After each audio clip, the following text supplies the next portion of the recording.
Hi, everyone. Good evening or good morning, wherever you are, whichever part of the world. My name is Preeti Wadekar. I am the head of MBA Admissions Consulting at the Red Pen, and I'll be speaking with all of you today about how to handle an MBA interview with Columbia Business School. As we know, Columbia Business School has rolling admissions, and right now we are in thick of Columbia interviews. So I hope whatever I speak today is you find it useful. All right. So let's get started. We'll run the presentation for 30 minutes and I'll take any questions after that. All right. So a little bit about the Red Pen. The Red Pen is a bespoke admissions consulting firm based out of Mumbai, India, and we cater to applicants around the world applying to undergraduate colleges, postgraduate schools, MBAs, boarding schools, early advising. Just speaking of the MBA, these are some of the statistics of applicants that we have worked with in the last cycle, and these are predominantly the schools that we work with, primarily top 25 schools across the world.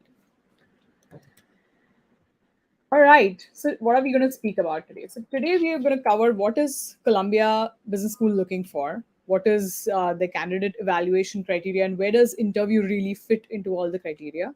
What is exactly the purpose of an MBA interview? What are the kind of interview questions that you can expect? How to prepare, which is going to be the meat of the session. Some key points to remember, small points, but basics, and some example questions for CBS applicants and how to tackle them. I think the last point is going to be pretty important. And these example questions are these are actual questions asked to some of our applicants in the last 3 years. So I'll handle some of them and hopefully you find this useful. All right. So what is CBS looking for? So on their website, CBS says that Columbia Business School looks for intellectually driven people from diverse educational, economic, social, cultural, and geographic backgrounds. Our students share a record of achievements, strong leadership, and the ability to work in teams. Now, what does this really mean, right? And how does CBS, find these traits? So there are three buckets typically. One is academic strength, right? The second is professional promise, and the third is personal characteristics. Academic strength is demonstrated through your undergrad subject selection and your GPA, and your GMAT, GRE, or the executive assessment score. Professional promise is reviewed through your resume, letters of recommendation, post MBA goals, because you have that 50 character field which you need to complete in your application form, where you have to describe what's your immediate goal post an MBA. The first essay where Columbia asks about your goals, and your interview, right? So this is in the professional promise piece, the interview is woven in. And the next is personal characteristics. Here again, they will you identify your personal characteristics based on extracurricular activities. The other essays, essays 2 and 3, which is, we have a new essay this year, and the other essay which was introduced last year about a favorite movie, book, or song, and the interview again, right? So the professional promise and personal characteristics are basically what CBS is going to look for in the interview piece. So moving on, these are some of the evaluation criteria across your profile that Columbia is going to look for, right? Some of which I have already covered, but your fit with the program and your demonstrated leadership, all that is going to matter, as they evaluate your candidature as a whole, because they are looking to hire potential business leaders who can add value to their community, to their brand, right? And that's what they're trying to evaluate through multiple components of your application, one of which is the interview that we're going to speak about. All right, so basics of the CBS interview. So all of those of you who are on the call and who've already been invited to interview, that interviews are only by invitation. Overall acceptance rate is just over 15%. However, that being said, when you have a CBS interview, the conversion rate typically tends to be higher. As far as Columbia Business School is concerned, getting that interview itself is the big hurdle. After that, the interview conversion rate more or less is better when I compare it to many schools, let's say schools like Stanford or Harvard. Traditionally, CBS interviews are conducted by alumni across the world. They've done in person, of course, but this was in the pre-COVID, pre-pandemic era. During COVID, these are conducted virtually. In case, just in the event that an alumni is not available in the region, these used to be conducted by an admissions committee member. So you need to be prepared for that. This has happened. Okay. This is a blind interview, which means that they only have access. The alumni who's going to interview you, the alum who's going to interview you, is only going to have access to your resume and not the rest of your application materials. Now, what does that mean? What that means is they cannot ask you any question under the sun, right? If you are looking at a Harvard Business School interview, where typically the interviewer has access to your entire application, so they can ask you anything. They can ask you about that one internship that you did, moving from one year to the other. But that's not the case with the CBS interview. So they have your resume, so they know you professionally. They don't know you personally, and that's why there is some room for you to showcase that side of you in an interview, right? And the duration of the interview is typically 30 minutes, but I would be prepared in case they want to speak more about a couple of things. Then I would keep that in mind. Now, what is the purpose of an MBA interview? The purpose of an MBA interview first is to gauge executive presence. My tagline always, when I'm doing a mock interview for applicants who are working with the Red Pen, is be boardroom ready, right?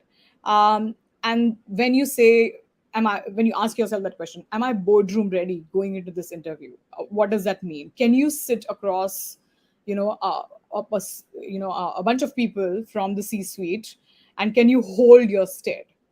And that preparation comes, from two angles. One is, of course, the physical preparation. So you make sure that you're dressed for the occasion, and second is your mental preparation, that you're coming from a space where you know yourself, you know what you're going to speak, you're going to be brief, and you know what is it that you want the other person to know about you, and you're not just going to go rambling about a question that they ask you. So think about executive presence. I always say that watch videos of leaders on giving public speeches, if it comes to that, to get some sort of idea or inspiration. They're looking to gauge the sincerity of your goals. So obviously you've written this in your application, but can you convince the person who's sitting next to you that this is the logical path that you're following, and why is that so, right? So writing it is one piece, but just saying that, explaining that, because that's coming to life. Your language skills, right? This is not so much key for Indian applicants, but applicants around the world, it could matter depending on where you come from. They are looking to gauge that. Your fit with the school, especially if it's an alum interview, they will try to see, do they see you as as a part of the community. Confirming their impressions of you, whatever you've written in your application, is that you? Is that who you are? Can they put that face to the name? And gain any new information. Let's say you submitted your application, like Columbia Business School says that after you submit your application, you will hear back from the school within 6 weeks. Hypothetically, let's say you change your job, and you're like, hey, by the way, I just changed my job, in this time. Then they're going to note that down, and then they're going to ask us to, how is that job really aligned with your post MBA goal? So any new information, you could have gotten a promotion, a big international assignment. It could be anything, but they will look to gain new information as to what has changed from that time, when you submitted the application to now. Now, what are the types of interview questions, right? We can divide them into 3 buckets. Some are general purpose questions, some are situational or behavioral related questions, and some are resume or industry related, right? Those are the 3 broad buckets. Now, I will explain some questions here, and towards the end, I have a slide where I have actual questions asked to CBS applicants who have worked with us, and I'll take some of those, again at that point of time. So general purpose questions are, tell me about yourself, why MBA, why now, what are your short term goals, what are your long term goals, what's your vision for your career, and why so and so school. The general purpose questions are a given, and I would say that you have to prepare for these questions no matter what, right? The situational and behavior question and resume and industry related are going to be, of course, very unique and individual to each one of you. So you should, as far as situational and behavioral questions are concerned, I would say, prepare for a few. You obviously cannot predict every question under the sun, but working with working in a tough team, ethical dilemma, receiving constructive feedback, or tell me about a failure, like, when did you fail, like, and I have asked this question in some of the other school interviews, not just Columbia. I have asked that, tell me about a time when you actually failed, because when, people sometimes tend to say that, oh, I failed, but then I turn the situation around and then everything was great, and I tell them, no, I want to know about a time that you just genuinely failed, and you never recovered. What happened? So those could be some curveballs that you should be prepared for. Another question which you should be prepared for, and they may ask you or may not, I don't know, is, are you applying to any other school? Okay. Typically, when I'm doing a mock interview, I throw that question right in the middle. When I have those initial ice breaking questions, and then I have the later industry related question, I throw that in between to see that does this really rattle the person, because people are thinking, oh, what should I say and what should I not say. So I can give an example of someone who I interviewed last week, and she answered that very calmly, that, the apart from this particular school, A school and B school also offer similar courses and similar resources for me to meet my post MBA goal in XYZ industry and XYZ job role. So I have applied to those schools as well. So yeah, I think I would just not lose cool over something like that. But that's a question, again, I would be prepared with. Resume and industry related questions, be prepared to answer, maybe not something in depth. This is not going to be a Harvard Business School style of interview where they will come prepared with at least basic background and information about your industry, but you could be paired with an alum who knows about who has worked in this industry, in which case, and we've seen that time and again, that, but it has also happened that some applicants have been interviewed by people who have no background whatsoever in their industry, right? So if they have no background, they may not come and just kind of dig deeper into your industry. They're not going to do that. But you need to be prepared. You need to be prepared to answer, why did you choose to work in a particular job for a particular company, and how did your current role differ from the previous one? What could you have done better in your previous job role, and how what drove your decisions on certain projects? How did you drive teams? How did you project manage? If you were the CEO of the company, what would you do differently, for example? So I would think of it as that. What I would also do is I would start preparing for an interview along with the application. And this is something we tell all applicants who are working with the Red Pen, that your interview preparation really does not start when you get the interview invite. That's too late. You need to be abreast about what's going on in your industry. You need to um, you know take that thought leadership position, mentally, to know what's new and now, and what's current and what's changing, and don't just kind of rattle something which is on the headlines of some newspaper, which everyone knows. So you really need to, like, participating in group discussions. And today, as you're working in the virtual world, it's actually become easier, joining industry groups, online discussions, what's happening, staying on top of current trends is now more, it's easier than ever.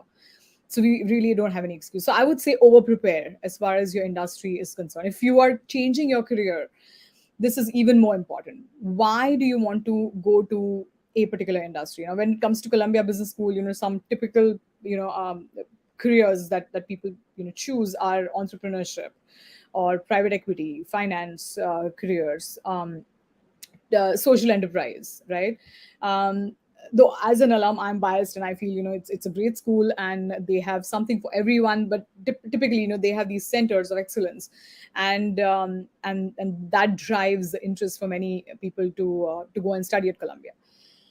All right. So preparation. Okay. Now we touched upon this a bit in the earlier slide, but preparation is critical. Like prepare, prepare, prepare.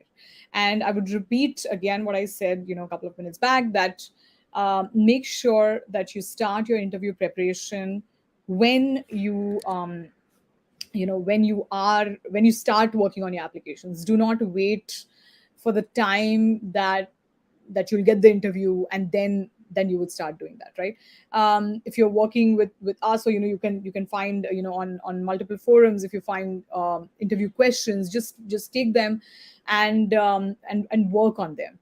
What we used to do is we encourage applicants working with us to take a question every week, to video record their response, and then upload that video to a platform that we use, and we say that we will give you feedback.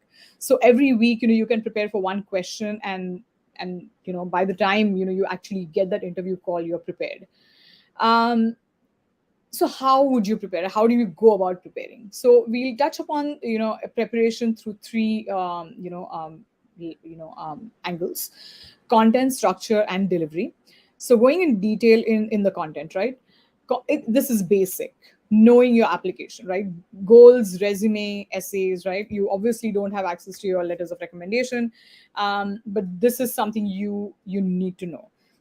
Now, this is the primary reason we always encourage applicants to stay very true to their goals and stay very organic when crafting their application. Very, very organic, very authentic, and take a very mature, informed view when you're writing your essays, and a very nuanced perspective, because that is going to form your base. When you worked on an application for months, there is little chance that you're going to go into an interview and say something completely different. That there is a very little chance, because that application itself is so time consuming that you do end up that becomes a voice in your head, and then you start to just that becomes your reality. So to stay organic, because when your goals are organic, they're true, they're authentic, they come across that way, and that's very convincing, right? Researching the school. Now, in the pre-pandemic era, of course, visiting the campus, but today virtual campus tours are happening, so there is no reason for anyone to not take a virtual campus tour. I mean, anyone who's applying to Columbia needs to know about Manhattanville, right? What's happening? They recently had an amazing LinkedIn post about the interiors and inside of Manhattanville, and of course that was amazing. But visiting the campus, knowing about that, speaking with alumni and current students, it's a no-brainer. CBS application form actually asks you that what are the events you've attended, and who have you spoken to if you have. So speaking with them gives you a lot of information. Attending local virtual info sessions, events, this basically helps you identify school fit, understanding what is a school's culture, what's their value system, their ethos, their learning environment. For a school like Columbia, for example, I when I had applied back in the day, I wanted to just live in New York and study in New York, and Columbia and New York are like very intertwined. The cities is a very important part of the school's culture, and that informed my decision. So if studying in New York is your thing, then sure. But what I discourage applicants from saying is, I applied to Columbia because I love New York, and I just want to go there, and I want to do this and this. I mean, of course, it has to tie in as to why New York and Columbia fit together as far as your goals are concerned, right? And as far as who you are as a person is concerned. So that's your content.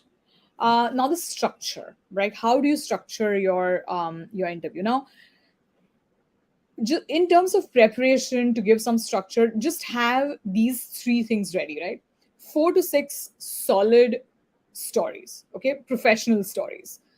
tough decisions, failures, taking initiatives, values that were challenged, ethical dilemmas, right?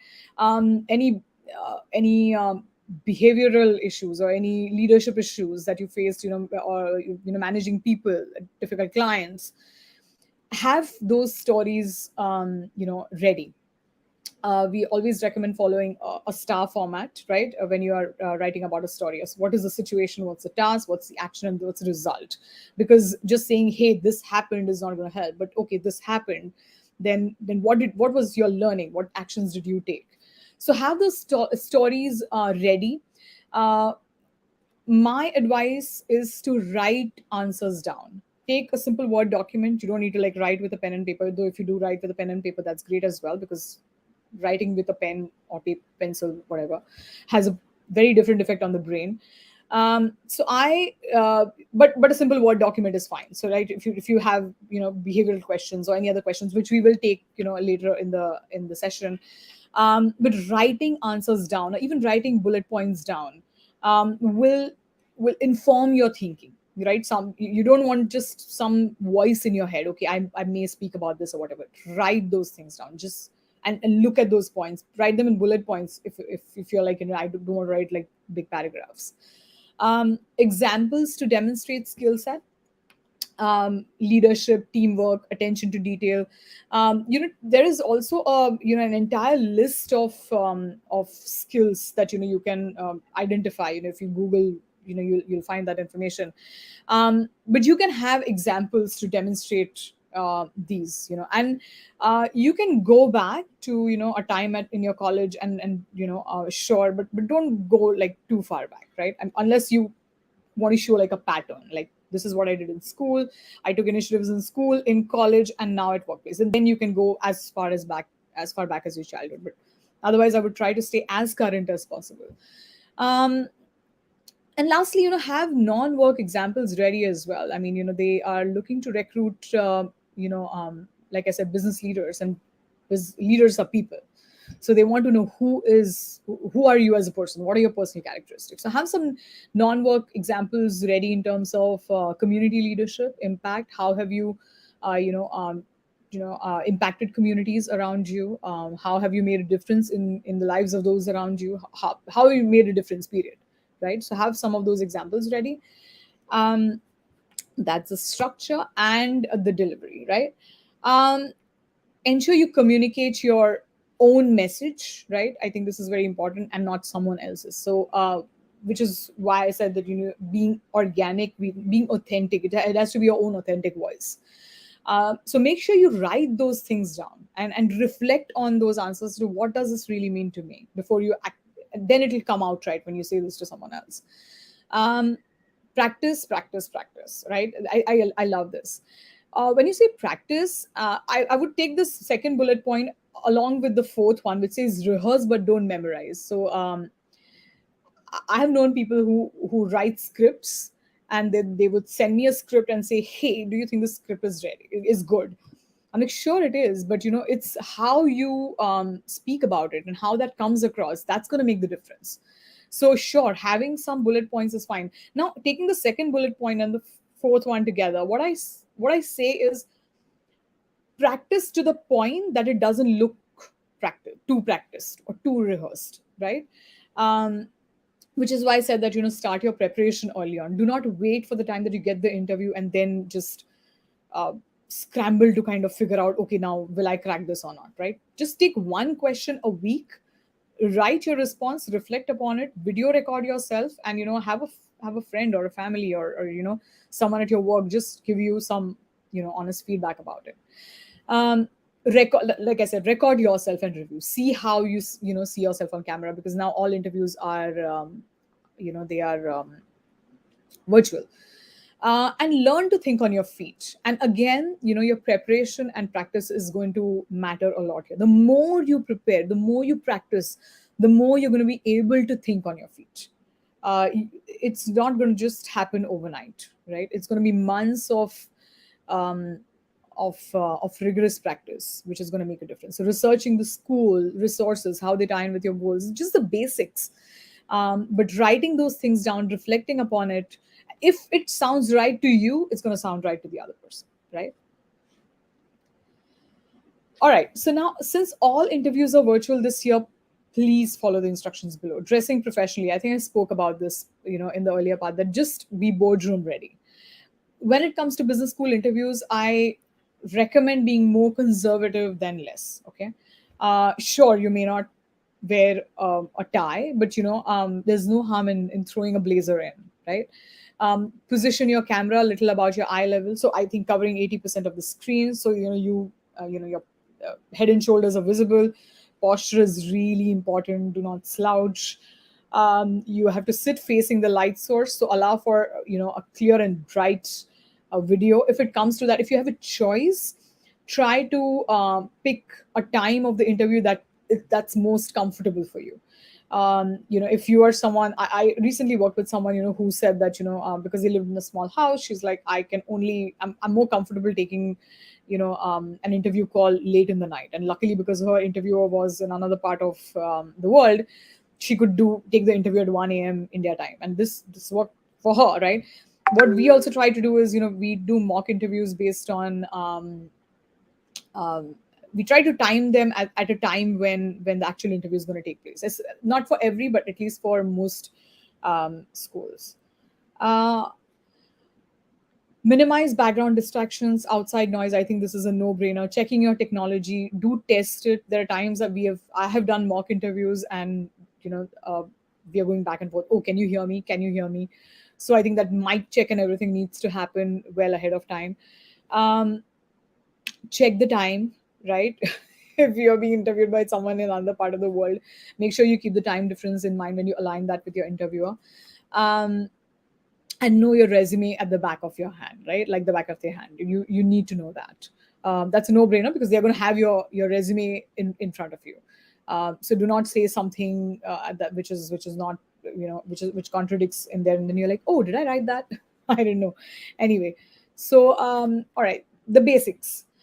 Break the ice. So just ease yourself. Start your video or whatever a good 5-10 minutes before, so you're comfortable, and you're able to have some small talk before you start, and be positive.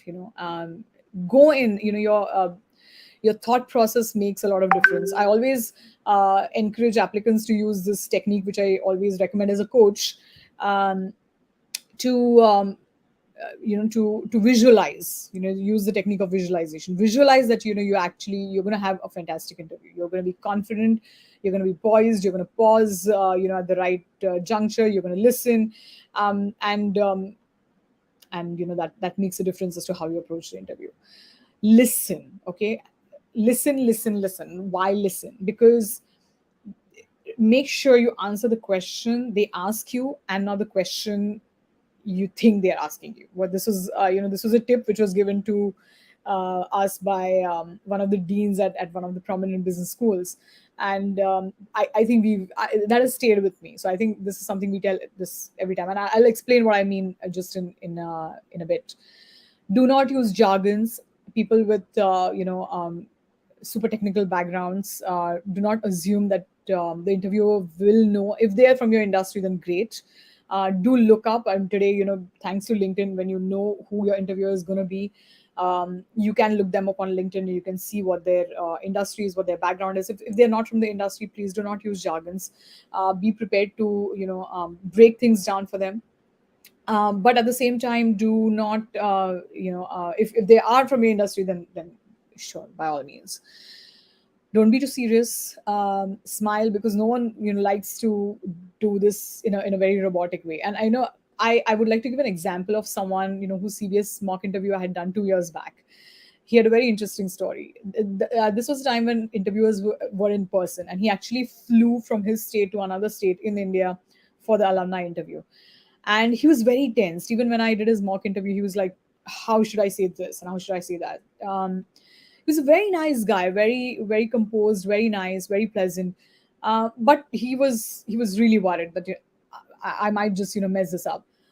So he actually spoke with the interviewer, and his answers were very robotic, right? And somewhere in the middle of the interview, the interviewer said, you know what, this is not going right. I don't want these rehearsed answers. I want to know who you are. I want to know you. So let's start all over again. and they actually started all over again. And then he really was at ease, and he literally let go. He shared some of his personal stories, and at the end of the interview, the interviewer said that, I really enjoyed speaking with you, and I'm going to give you a positive review. He did get in to Columbia. He's studying there now with scholarship, so that is great. But that's what I'm saying. Like, don't be too serious. Again, no brainer, but be confident, not arrogant. You know,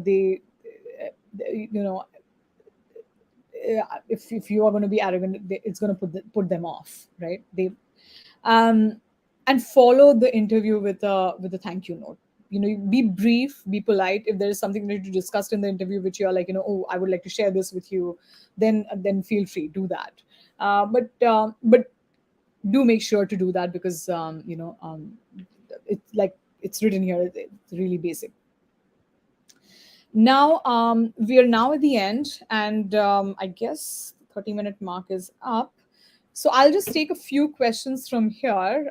These are some questions which were asked to applicants who got interviews at CBS. So these are actual questions. You're not taken it from the internet, right? So some of the questions I would like to touch upon before I take questions from the audience. My favorite question is, tell me about yourself. I think it's a very popular question, and we had a blog article written on it. It's a very open-ended question, and no matter which school I'm providing the mock interview for applicants who are working with us. I That's my first question: tell me about yourself. And it's interesting to note that no one prepares for this. No one. You have to prepare for this answer. You have to actually write this answer down. Either people answer the question, walk me through your resume, because this when I say tell me about yourself, oh, I work here, and in my job I'm doing this and this, and before that I worked here, and before that I worked there, and then I did my undergrad over here. Yeah, and that's it. And towards the end, sometimes someone will say, oh, by the way, I also like cricket, or by the way, I also like whatever. So um so prepare that answer, right? I would like to tell you something about myself personally and something about myself professionally, and writing those things down. What is it that you want a complete stranger to know about you in the first 2 minutes, right? That's another pro tip which I'm going to give everyone. Try to keep your answers to 2 to 3 minutes. Do not just ramble on, right? If you're in an HBS interview, they might just stop you, but in a CBS interview, probably they will let you kind of talk. But I don't recommend that. I don't recommend that. So time yourself. No matter which question they asked you, time yourself to 2 to 3 minutes. You need to be able to convey the most important pieces of information that you want to answer that question in under 2 minutes, right? So tell me about yourself. Do write down the answer to that question. What is it that you want the other person to know about you in going into that interview? So setting the tone, setting the stage. Um, some basic questions that you need to be prepared for: why an MBA, why now, why Columbia?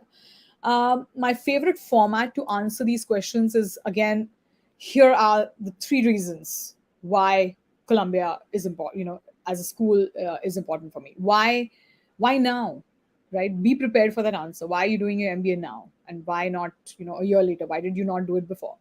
Some people who are doing the second MBA, they might be asking why a second MBA. So I think these are going to be basic questions. So these, and they're very context specific. So I think no point me kind of going into detail in that. Post MBA goals, you have to be prepared. Like I said in one of the earlier slides, the general questions: why MBA, why Columbia, why now? Post MBA goals, tell me about yourself, walk me through your CV. These are basic questions you have to write and prepare. Some of the I would like to talk about some of the behavioral questions, right? I would let's say question number 12: what do you do outside of work? Like, what do you do for fun?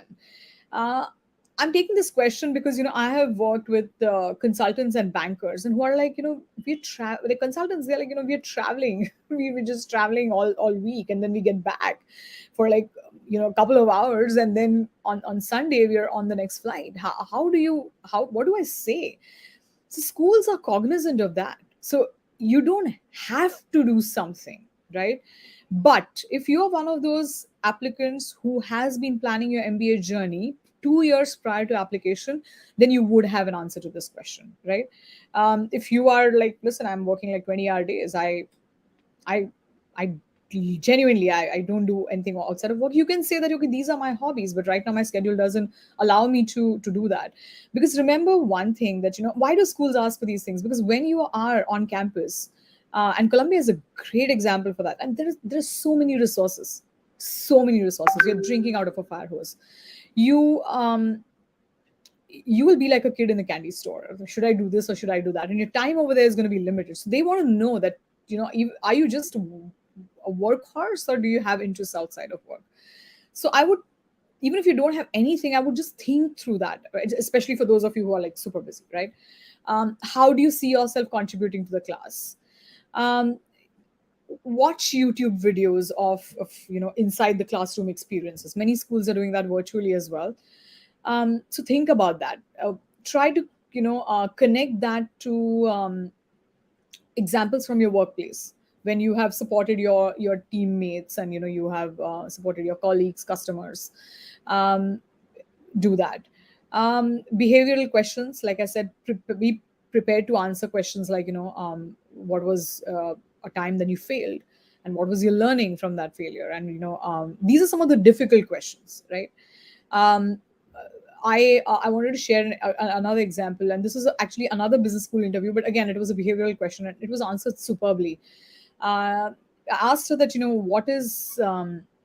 what was one of the best moment in your life, or what were the best moments, in your life, that you, when you look back, you're like, these were like amazing moments in my life, I would relive them again and again.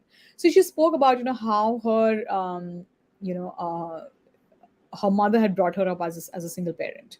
And she said, time and again, every time I saw her going through X number of hardships, and time and again, whenever you know uh, I did something that made her proud, that somehow gave me some very deep level of satisfaction, and those moments have stayed with me than than anything else. So I would be thoughtful. I would be thoughtful, which actually brings me to one of the key points, which I would like to mention, is that if you don't know the answer to the question, don't just jump and start talking, right? And figure your way out. Take a pause. Take a pause. Say that, can I take some time to think about this question? If it's a curveball, if you're like, I'm totally not prepared for that. Um, take a time. Take your time. Take 30 seconds. Just pause, and then then answer the question.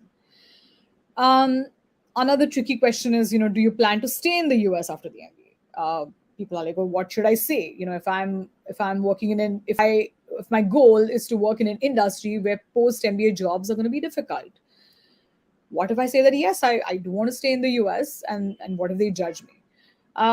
Again, my advice here is, be realistic. Okay, when going in, to ask yourself, would you like to study? Yes.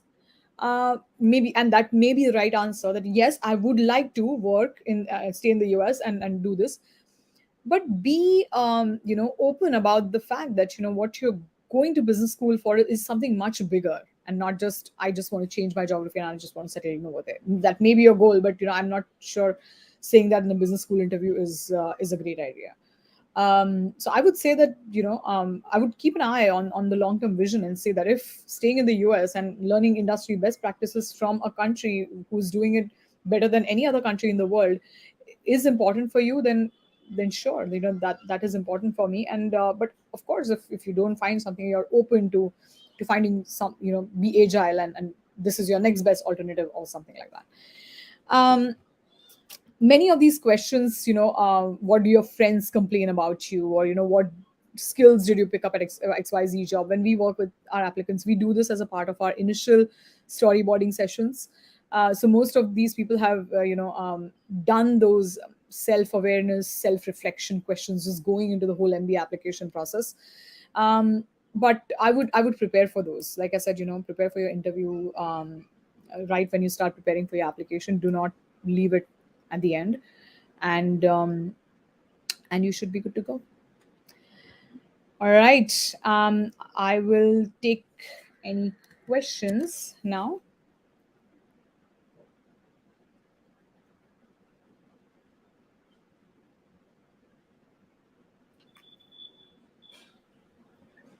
Preeti, can you please stop your screenshot? Sure.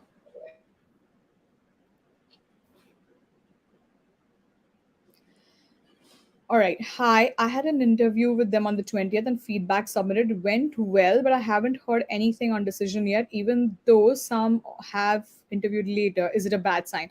So, Columbia Business School says that they will inform the final decision within 2 weeks of the interview. So, you are within time. So, I would wait. I would not take this as a bad sign.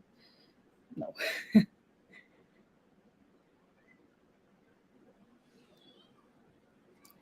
Please disclose what the dean meant by saying answer what the interviewer asked rather than what you think they're asking. Yeah, like I said, if they ask you a question, tell me about yourself, then it doesn't mean that you need to walk them through your resume. That's a different question, right?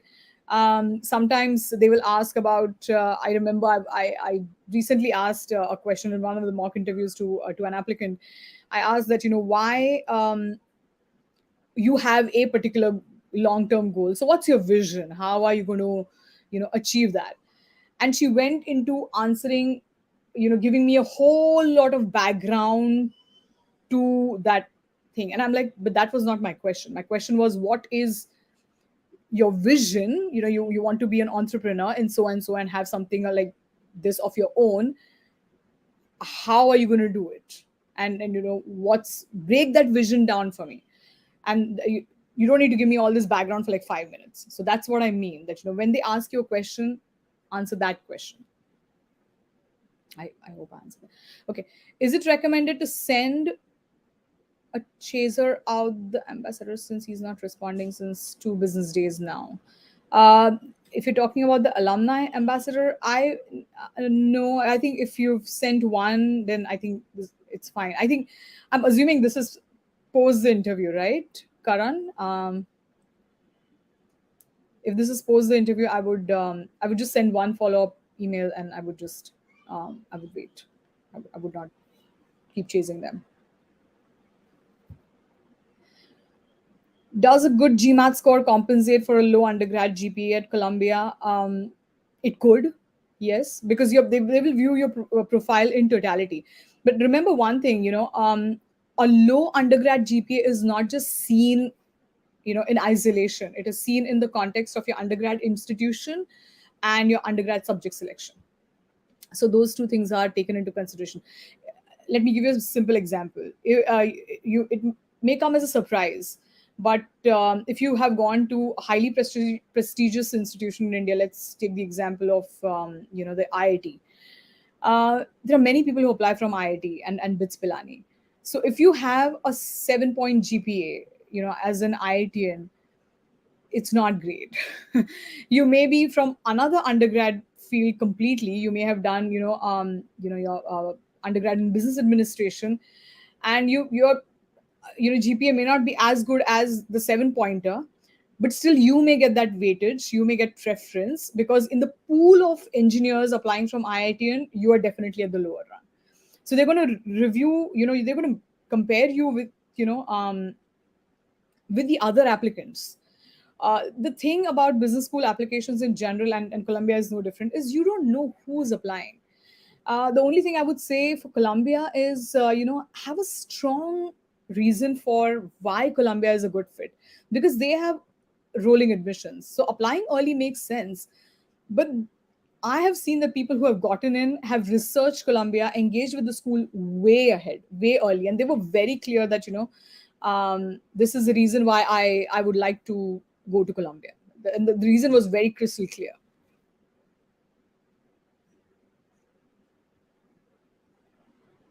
I'm not sure what this is. Okay,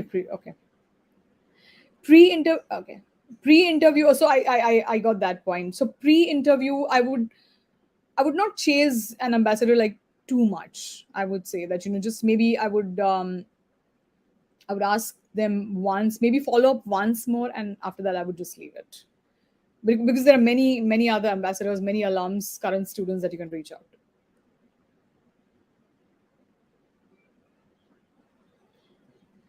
Thank you, Rudra. Thank you. What's the normal time duration between submitting the okay? So Columbia, because of the rolling nature of the applications, after you submit an application, Columbia Business School says that within 6 weeks you will hear whether you have an interview or not. And after you, if you do have an interview, after the interview you will hear within 2 weeks, of the final decision of admit or reject. That's the normal time duration.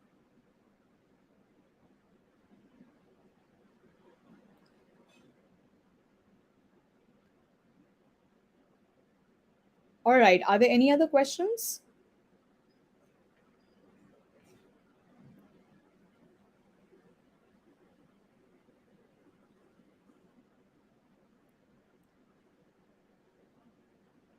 All right. I think it was wonderful chatting with everyone, and I hope you find many of these tips useful. Many of these can be used for other business school interviews as well. And sure, I think as final thoughts, I would just reiterate that just I think we have one more question. Prateek has a question. Sure, Prateek, go ahead.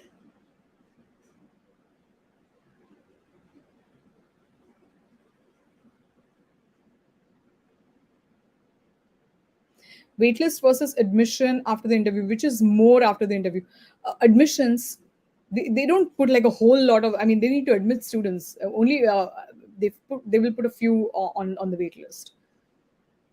Mostly, you should, like I said, for Columbia Business School, getting the interview itself is a biggest hurdle.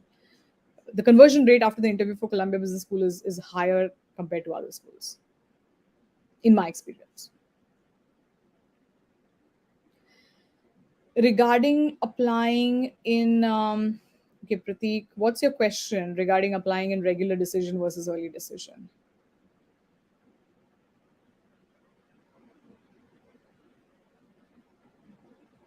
Yeah, I mean, I would say apply. It's recommended that you apply in the early decision, but you need to have a strong reason to apply in the early decision.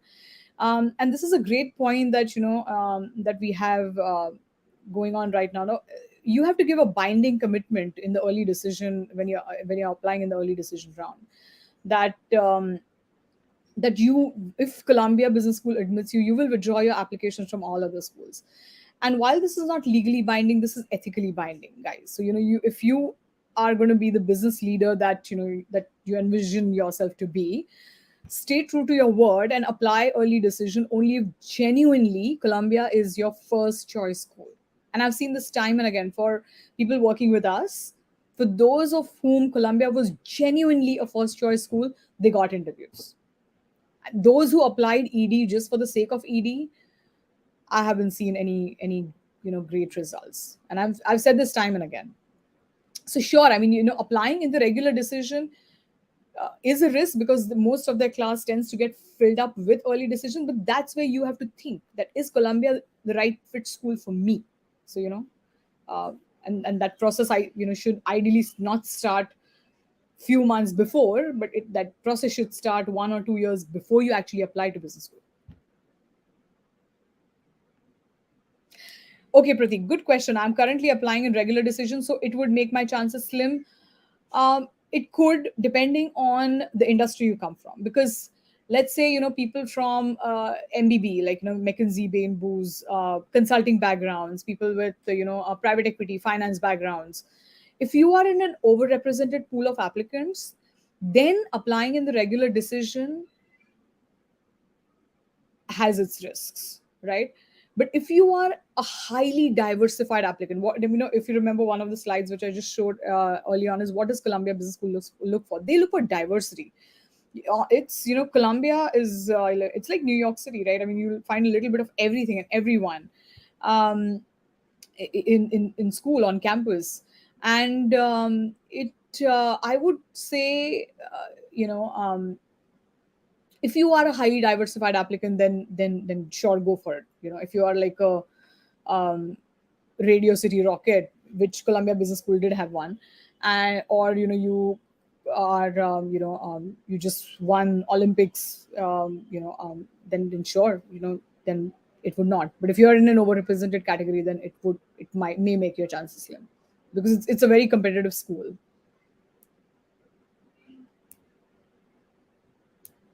You're coming from clean energy research background. Yeah, that's different. Now we'll have to see that, how many people from clean energy research background apply. How does Columbia really meet your goals? But do remember that, as when regular decision applicants are concerned, Columbia Business School will only start review, because it's rolling admissions, right? So they will only start reviewing regular decision applicants after they are finished with the Jan entry applicants and the early decision applicants. So and let's say, we are looking at that post submission window of 6 weeks with the October 6th deadline. They would probably start only looking at regular decision applications by early December, is what I would say. And then, so after that 6 weeks, you would hear back, maybe early Jan or something, in the order in which you submit your application, of course. So you can submit your application even in the month of July or August when they open the application, and say that you're not applying ED, but you're applying regular decision. That's fine. What is the weightage percentage CBS puts on GMAT score? Like any other school, I mean, it's I would, for a school like CBS, I would not, uh, you know, um, I would look at a minimum 720, 730 GMAT score. But here's the thing about GMAT scores, right? I just want everyone to know. So as members of the AGAC, we had the opportunity to meet several admissions officers recently, and through multiple webinars, and we had consultants around the world had the opportunity to ask these admissions officers to how do they evaluate applicants, right, or candidates. Um, and one interesting insight which was given to us is that GMAT scores are not absolute. So when you go to any school's website, not just Columbia, you're looking at those average, median kind of scores. But remember that these are evaluated based on region. Whatever is the region, specific, a GMAT range for India is not applicable for South Africa. So, so remember that. So I would not take that in totality. So if you are competing in a pool of Indian applicants and you're applying to Columbia, I would place a very high emphasis on the GMAT score. But I would also take the entire application, into consideration. Also, guys, think about, apply, taking the GRE as well. They do not publish, what are the average GRE scores or whatever, but they do accept GRE, and take the test which you're most comfortable with. Ideally, take the test a year before you're meant to apply. Taking the test along with preparing for your application is not ideally a good strategy.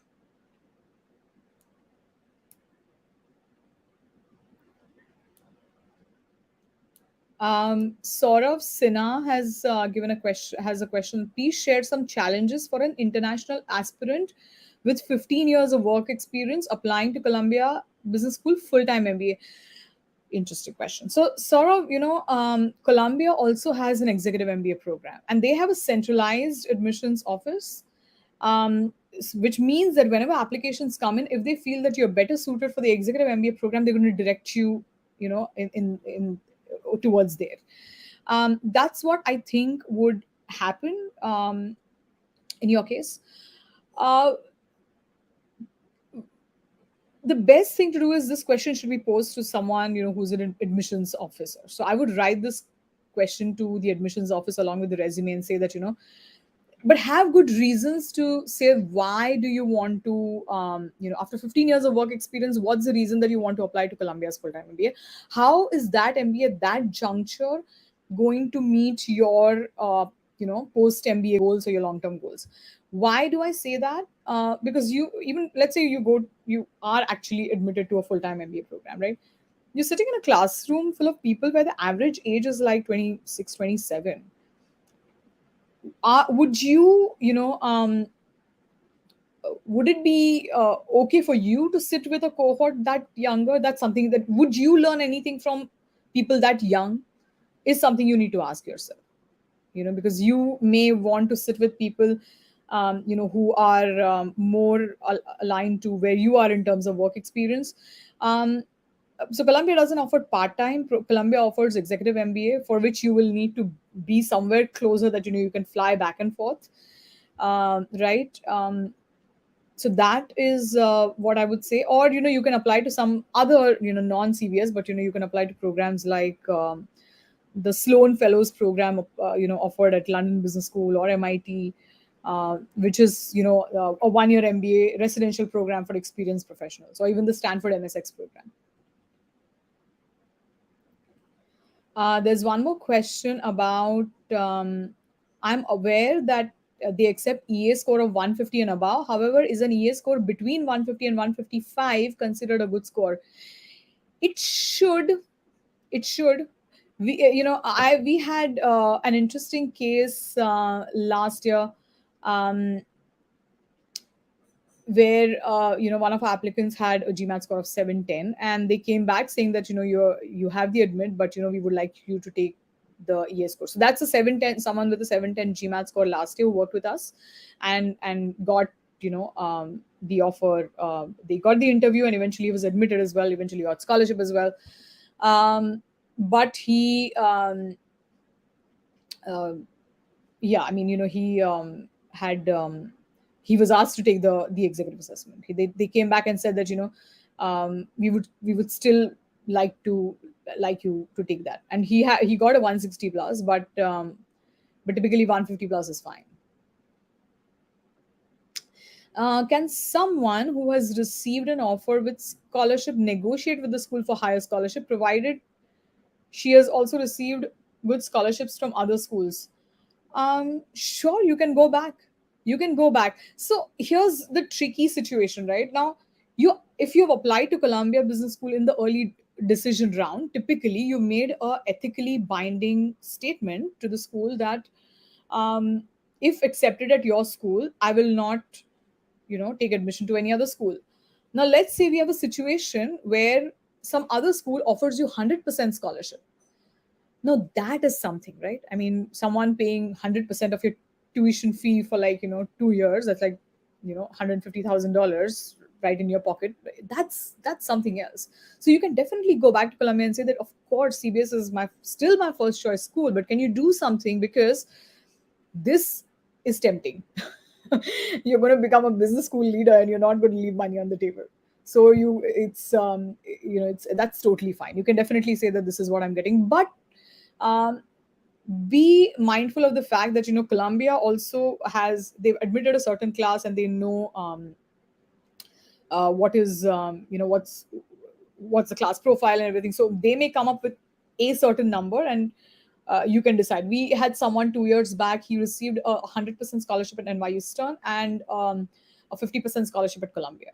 And the 50% scholarship also came through because he went back to them and said that his Stern gave me a 100% scholarship, but Columbia is still my first choice. What do you think? Can you do something? They gave him a 50% scholarship. So you can go back to them. Okay, all right. What EA score is good enough for candidates with 15 plus years of experience? Typically, I think 150 plus is what I would target for an EA, no matter number of years of experience.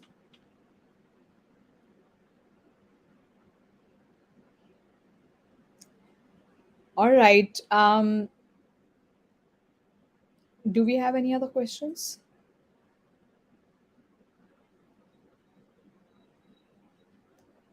I guess not. Um, okay, so I think CBS asks for only one LOR. Yes, this year it's only one letter of recommendation. Guys, please do not send them anything more than what they ask for. And admissions officers have said that, on to us also, when we've attended some of the sessions hosted by them, that when we ask for one, we mean one. So please just give one. That too from your current supervisor. That's a longer discussion, and I don't think this is a forum where I can launch into a whole discussion about recommendation strategy. But you can reach out to me over LinkedIn, and I'll be happy to take that question offline. How about scholarships after you are admitted during early decision? Are they as readily available as for regular decision students? Well, I think the merit scholarship deadline is 5th of Jan or something, because there is an ED deadline of October 6th, and there's a regular decision deadline somewhere in early April, and there's a merit scholarship deadline somewhere between that. So that would depend on the pool that the school has and how they want to allocate the pool, depending on who they feel they want to entice to the school with scholarship. It could be merit based, it could be need based. um, okay, coming back to the LOR question, would you would you take a letter of recommendation from your current supervisor if you do not want to disclose his or her application plan to the employer? Well, there are people who will take a recommendation from someone else, but then there is something called as an optional essay. So they would I would use the optional essay, and they say it very clearly that optional essay is truly optional to explain something in your application which deviates from the standard. And one of those is, if your recommender is not your current supervisor, then you need to explain that in your optional essay. How much does the recommender's education credentials matter? um I'm not the right person, because I don't know the answer to this question. Given that Columbia has a heavy consult plus finance BG on their placement report, which is probably reflective of their intake strategy, is CBS less preferable for older applicants? Like I said, this is a question to ask adcoms. As a consultant, I would only have so much information, and I don't. I think giving half information is more dangerous than giving, incorrect information. So I think I would ask this to an adcoms. I hope you all have attended events or are attending events and engaging with admissions committee, because they do note that who are they engaging with, who are applicants who are like genuinely demonstrating an interest in the school. um so is it the only thing for older applicants at CBS is, I just feel that they have the entire executive MBA program. So I think their strategy would be to push older applicants to the executive MBA cohort. But I could be wrong. So I think that's a question for the admissions committee.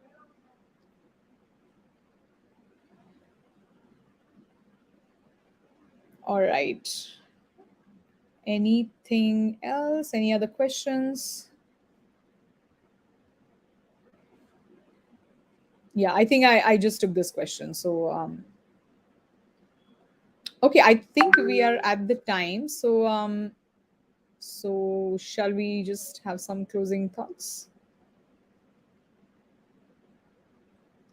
All right. Well, thank you so much, everyone, for taking the time to spend this evening and learn more about Columbia. I mean, it's always a pleasure for me. It's a great school, and I see that I'm benefiting even today.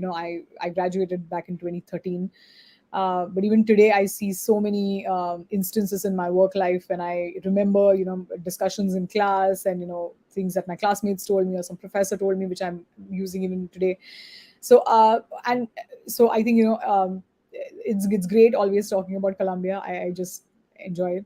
I hope I have been able to answer everyone's questions. And I think, as GMAT Club shared, do get in touch with me at LinkedIn or through the Red Pens website.